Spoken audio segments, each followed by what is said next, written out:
My name is June Jackson Christmas. I'm past president of the American Public Health Association, vice president of the American Psychiatric Association. I'm a founder of Harlem Rehabilitation Center and also a co-founder of the Urban Issues Group.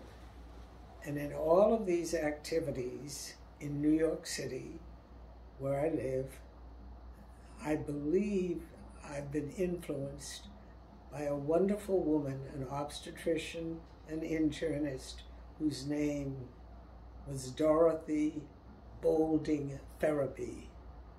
She lived in the early part of the 20th century, was most active in the 30s and 40s and 50s as an advocate for better health, for Black women's issues, and for improving the lot of African American people.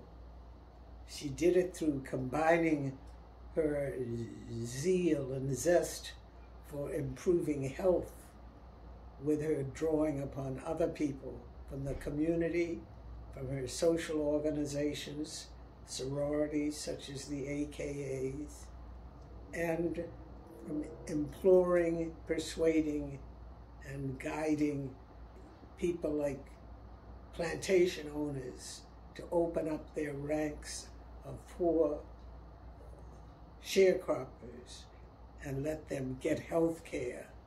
She did that in the 30s for 6 years, enlisted her sisters in the AKA, the sorority. But before then, she had started clinics in Washington, D.C., child care agencies, and reached out into that poor community, knowing that she could help make the status of health better for people.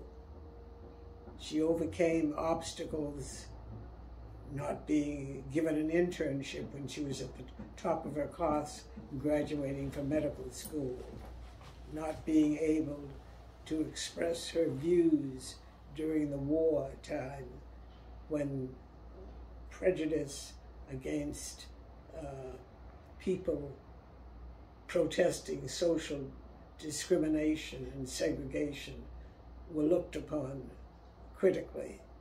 She was an advocate, she was a physician, hands-on physician, had her own practice, but she was also a leader of women's groups. She succeeded Mary McLeod Bethune in the leadership of the National Council of Negro Women, but she crossed over as well and was a leader in the American Association of University Women, which is interracial, predominantly white. She had the persistence, she had the creativity, she was a good, caring physician, and she was a person who said, I'm going to try to make it work. She combined being a wife, a mother, an activist in a way that means you do what you can where you are and you make the change that you can. And I think she not only inspired me and others to work in their field, to join, become a leader, but also bring others along.